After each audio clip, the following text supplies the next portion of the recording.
CTV News. Good evening and thank you for joining us. A Windsor man will remain behind bars now that a higher court has upheld a local murder conviction. It's in relation to the stabbing death of a young man in October of 2019. Mustafa El-Kazi was found guilty of second-degree murder following a judge-only trial in September of 2023. The conviction is in relation to the death of this young man, 20-year-old Justin Greenwood, a father of two. He was stabbed to death on October 19, 2019 on Tecumseh Road near McKay Avenue in what authorities describe as a targeted attack. Justice Kirk Monroe sentenced El-Kazi to life in prison with no chance of parole for 15 years. His lawyers appealed that conviction. Court learned Greenwood's blood was found on a pair of shoes seized from El-Kazi's home, along with clothes seen on surveillance video during the attack. El-Kazi was 23 years old at the time of his conviction 3 years ago. He cannot apply for parole until the year 2034, 15 years after he was first arrested in connection to Greenwood's murder. In other news, one person has died following a single vehicle crash in Walpole Island First Nation. On Wednesday, just before 3:30 in the afternoon, emergency services were notified that a vehicle left River Road, landing in the St. Clair River. An 84-year-old from Walpole Island First Nation was recovered and pronounced dead on the scene. Chatham-Kent police have seized nearly $12,000 worth of drugs and weapons during a search in Wallaceburg. Officers searched a King Street home Thursday as part of an ongoing fentanyl trafficking investigation. 9 people were arrested, and police say they recovered fentanyl, methamphetamine, cash, and several weapons, including BB guns, bows, and ammunition. Multiple suspects are now facing drug and weapons-related charges. And Chatham-Kent police are also asking for the public's help as they investigate vandalism at the Veterans Memorial Crosswalk in downtown Erio. Investigators say the damage happened around 2 o'clock on the morning of July 25th. Officers are looking for anyone who may have seen suspicious activity or has a dash cam, security cam, or cell phone video from the area around that time. Again, anyone with information is asked to contact Chatham-Kent Police or Crime Stoppers. Another growing problem with vandalism is leaving parts of Windsor in the dark. Ward 4 Councillor Mark McKenzie says thieves are breaking into underground access boxes and stealing copper wiring from street lights. He says areas along Erie Street, Ottawa Street, Hall Avenue, and Forest Avenue have been affected, leaving some blocks with no lighting. He says the damage is costing thousands of dollars and repairs are becoming harder to keep up with. Support for Canada for south of the border as the United Steelworkers remind the White House Canada is not the enemy. CTV's Washington Bureau Chief Joy Melvin explains. These are powerful union voices lobbying for Canada at a time of challenging trade negotiations. The letter is addressed to Jamieson Greer, the U.S. trade representative, urging him and the Trump administration to reconsider those punishing 50% tariffs on Canadian goods. The unions argue that Canada is the wrong target and the real rival is China, suggesting the U.S. confront their unfair trade practices. It's been a bit confounding to us as an international union whose members are on both sides of the border. Why we as the United States have been targeting really a country that's been our best friend in so many ways, instead of going back after bad actors. The unions represent thousands of workers, and they argue after decades of economic integration between Canada and the U.S., Trump's tariffs will only disrupt manufacturing and hurt workers on both sides of the border. They're scared about their jobs being lost. They're scared about their livelihoods being lost. It's the same story here on the U.S. side of the border. As for negotiations, the only sign of Canada's Trade Minister Dominic LeBlanc is this tweet of his meeting with Jamieson Greer yesterday. But his office now says he is now back in Canada and no news on future meetings or breakthroughs as of yet. Joy Melvin, CTV News, Washington. To the Gordie Howe International Bridge, where parliamentarians have many questions, including what specifically Canada gave up to appease the Americans. What did they want? What did we want? What did they give up? What did we give up? And then we compare the two. That's it. We don't know what the 50% of the remainder of the money is going to. One question I would ask, Mr. Chair, is any of that 50% going to the Ambassador Bridge? The Conservative Party asked for a full hearing on the agreement in principle, and they wanted to be able to question officials from the Windsor-Detroit Bridge Authority and the Ministers of Housing, Trade and National Revenue. That motion was supported by the NDP and Bloc Québécois. Parliamentarians wanted more specifics on whether Canada's debt would be repaid first, how the money sent to the Americans would be spent, and whether or not a mechanism was in place should the U.S. dispute toll increases or decreases. After 2 hours of discussion, the Liberals on the Standing Committee on Government Operations adjourned the meeting without any mention of when the matter might return to Ottawa. A Liberal MP said the government needed to do something to get the vital cross-border connection opened to traffic. This is a good news story. And even a good news story, my colleagues are incapable of cheering for Canada. And that is pitiful. That is very sad. Instead, we're going to go on a wild goose chase to try and create a story that paints us as not having Canadians back. Meantime, starting Wednesday, pedestrians and cyclists will get their turn to cross the $6.4 billion span. Here's CTV's Sanjay Maru with what you need to know. For avid cyclists in Windsor, the wait is almost over to extend their trail network into an entirely different country. We love biking, so we're excited about riding our bikes across and exploring the Detroit side, so looking forward to it. The multi-use path opens Wednesday at 8 in the morning, granting free access to the Gordie Howe International Bridge to those traveling on foot or by bicycle. And for nearby Sandwich Town, the new 2.5-kilometer connection is expected to bring big changes to the community. We are going to be the first place a lot of people see of Canada for the very first time, the first piece of civilization in this country.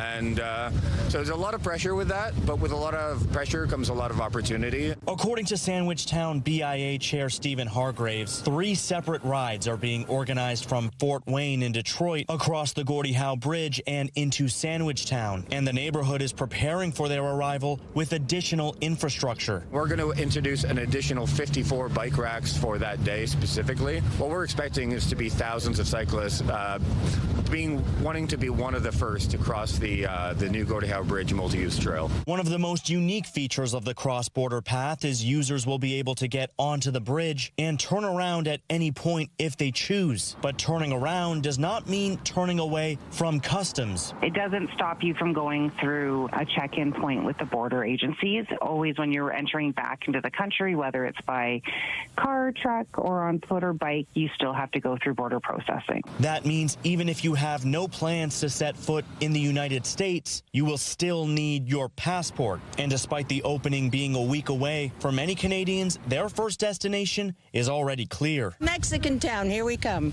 Sanjay Maru, CTV News. If you live in the municipality of Leamington or plan on attending this year's Hogs for Hospice motorcycle rally, there are temporary road closures you need to be aware of.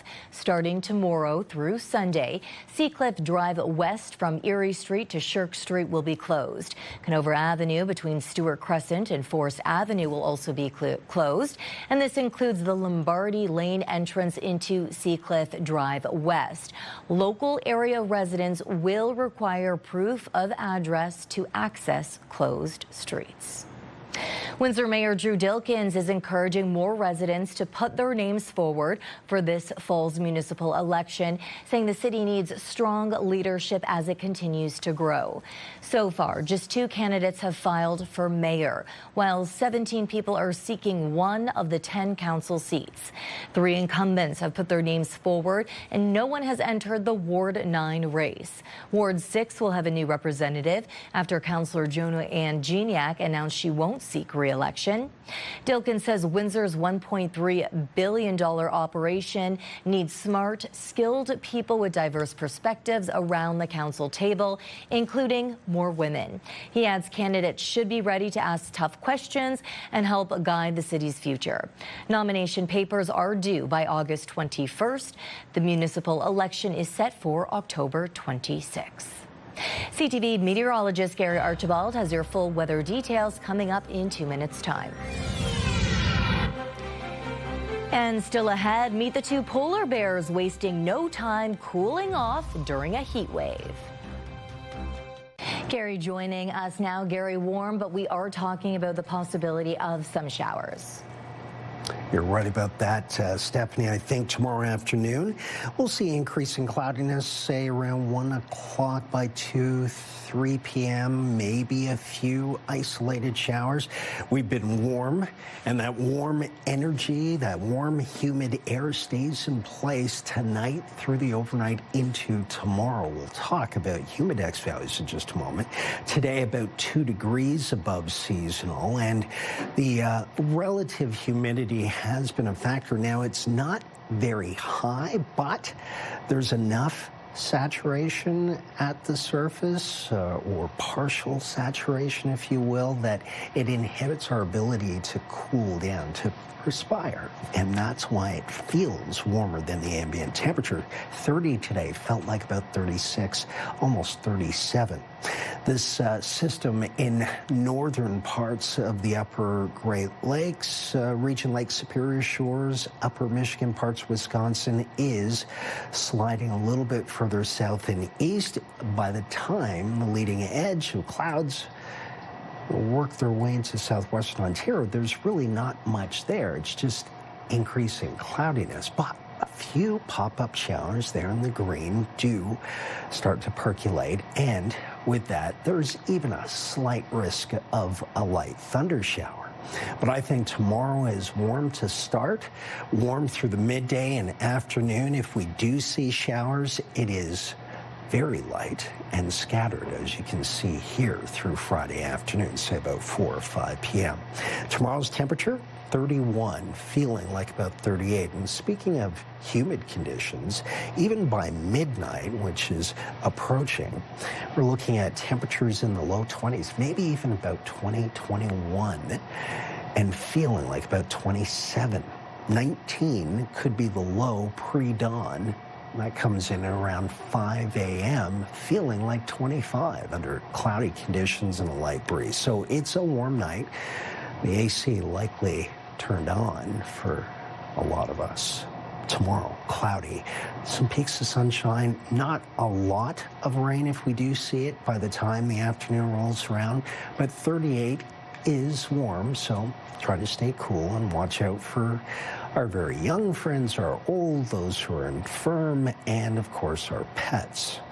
Saturday, Sunday, we cool off, stay cloudy, and there's a slight chance of some showers. And then next week, Monday through to Thursday, and Monday's the holiday, we are seasonably warm, slightly above the average, especially Tuesday into Wednesday. We'll see sunny conditions, I think, for the holidays, so enjoy it. Don't forget your sunscreen and wear your sunglasses, of course. I'm always concerned about our health, your health. I can't help myself. Let's look at your weather. Flight turbulence ahead with WestJet flights grounded as early as tomorrow. CTV's Kathy Lee takes us through next steps before WestJet applies the brakes. A labor relations expert says the posturing between WestJet and the union is expected and all part of the bargaining process.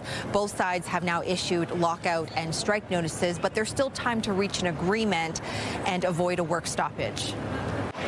For many WestJet passengers, today's trip comes with a question mark. They're traveling knowing their return could look very different with the strike looming. We're actually headed to San Diego, and so our dates are like right in the middle of the potential strike. Obviously, I'm a bit worried about it.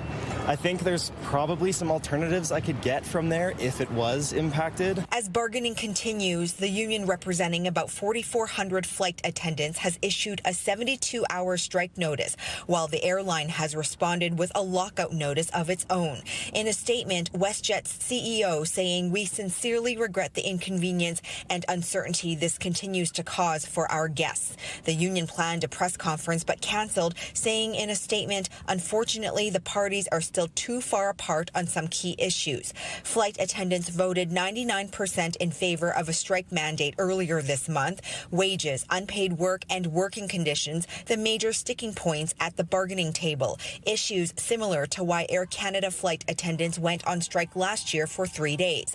This labor relations expert says despite today's escalation, there's still time to reach a deal. It's really not uncommon at all to see these kinds of situations resolved with an agreement at the 11th hour. While a strike could begin as early as Sunday, some flights could start being grounded as early as tomorrow unless a deal is reached. At least for these travelers, they are taking it in stride. A little bit of panic, but you know, we're going on vacation anyways. A few extra days doesn't hurt. Getting stranded in LA isn't that bad. The strike and lockout notices come a day after both sides agreed to a wind-down plan, which outlines the details of how operations would be scaled back and how crews would be returned if there is a work stoppage. Kathy Lee, CTV News, Calgary. So what do you need to know if you are flying with a WestJet? CTV's Allison Bamford has the options available and the protections in place. The whole time been thinking about the what ifs. The Mescal family is flying to Ontario, where they were supposed to meet up with their daughter, who's flying in from Montreal. We had sort of alternative plans designed and thought through just in case there is a strike. And so with the news today, we've decided to sort of go with that plan. To avoid any possible flight disruptions, they canceled their daughter's flight and instead will drive to pick her up. WestJet is offering free cancellations and one-time changes to all passengers booked between today and August 4th to limit potential strike impacts. If they are able to move their dates, it's best to do so, just in case the strike does happen. It just makes it easier for the clients and for WestJet. Gabor Lukács, president of Air Passenger Rights, recommends travelers stay put until WestJet cancels their flight. Once they cancel your flight, you have far more rights. If WestJet cancels flights, they're required to book passengers on the next available flight, including competitor airlines, or they must provide a refund. It's the passenger's choice. If these cancellations happened preemptively before the strike, Lukács says passengers are entitled to even more. They have to provide you meals and accommodation and a lump sum $1,000 compensation, up to $1,000. The Saskatoon airport encourages passengers flying with WestJet over the next few days to reach out directly to the airline if they require assistance. The airport says they do have plans in place to limit any potential disruption. Allison Bamford, CTV News, Saskatoon. Some good news for the Windsor-built Chrysler Pacifica. Stellantis says sales of the popular minivan were up 7% in North America during the second quarter of 2026 compared to the same time last year. The automaker also reported a 6% increase in overall North American sales, marking its fourth straight quarter of year-over-year growth.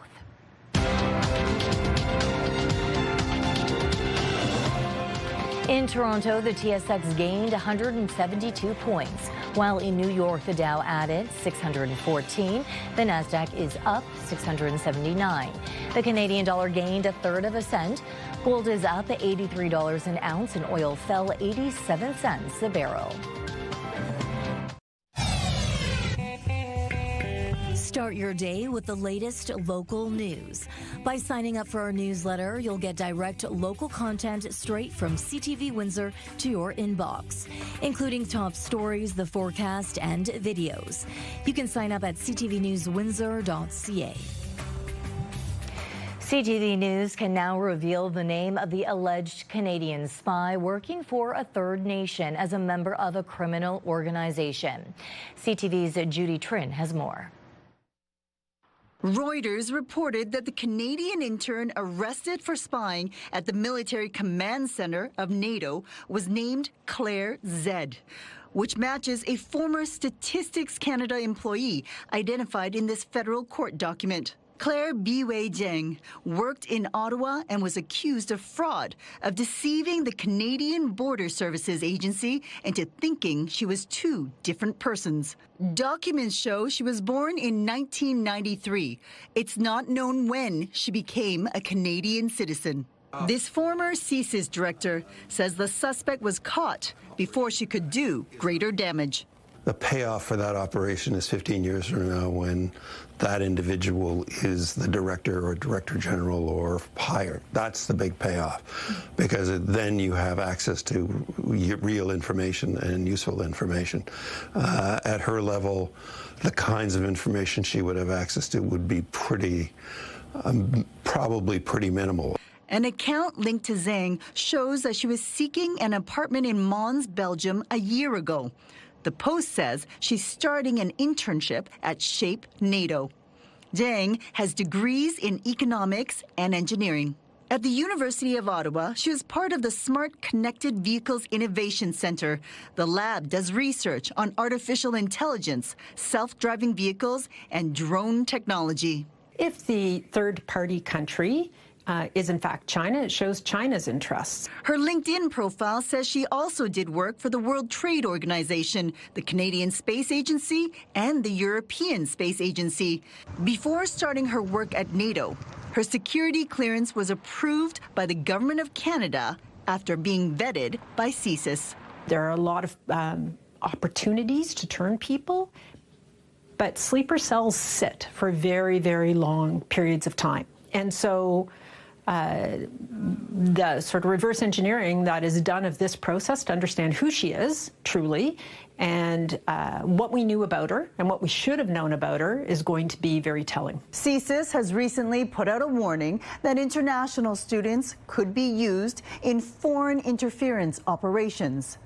Zhang was first hired into the federal public service in 2017 through a federal student works program. Judy Trin, CTV News, Ottawa.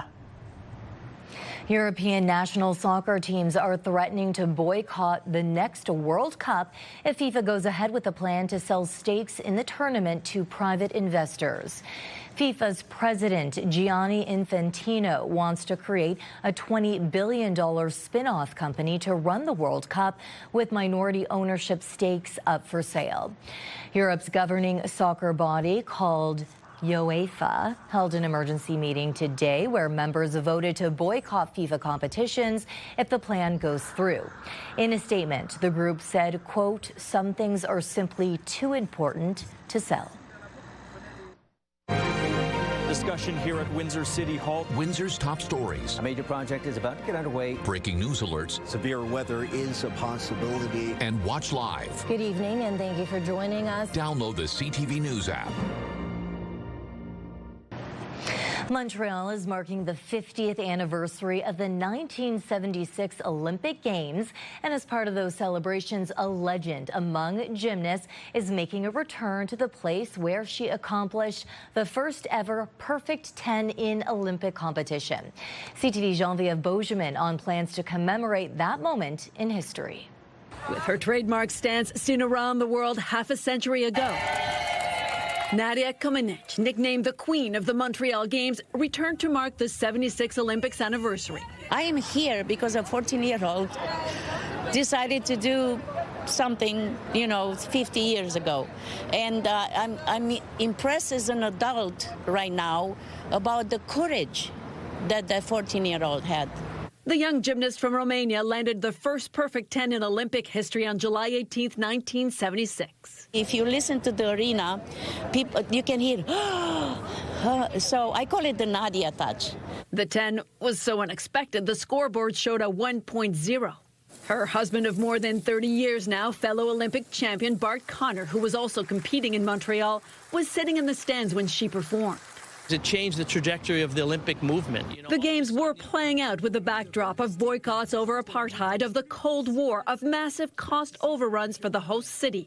Many Montrealers still call the Olympic Stadium the Big O, as in OWE. I think the whole Olympic movement was in trouble. And all of a sudden, some 14-year-old girl comes from Romania and scores a perfect score, which had never been accomplished. And it kind of like reinvigorated the value of the Olympics again. Comaneci scored 7 perfect 10s in Montreal, picked up 5 medals and 4 more at the Moscow Olympics in 1980. She defected to the U.S. in 1989, escaping the brutal regime of Nicolae Ceausescu. This June, Comaneci was back in Romania to mark the 50th anniversary of the 76 Olympics, where she's revered by generations. But she's also welcomed as a local hero in Montreal, where her feats sparked a baby boom of women named Nadia in her honor. Now, her visit will be quite busy. She'll be receiving an honorary doctorate. There's a plaque unveiling and that parade of the women named Nadia. All that within 3 days. Geneviève Beauchemin, CTV News, Montreal.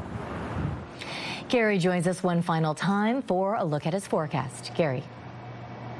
Stefanie, I think tomorrow afternoon is cloudy and humid, and the temperatures are already projected to be about 3 degrees above seasonal. Combine that with humidity, relative humidity percentages in the low 50s, it could still feel like about 38. Some projections have it near 40, so it's going to be a sultry day, especially in the afternoon.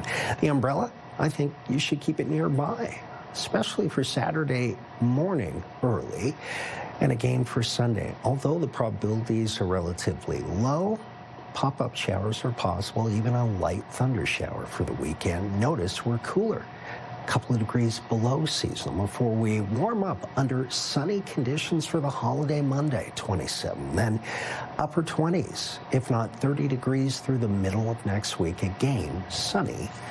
Protect yourselves. Use that sunscreen, sunblock. Hello, here I am.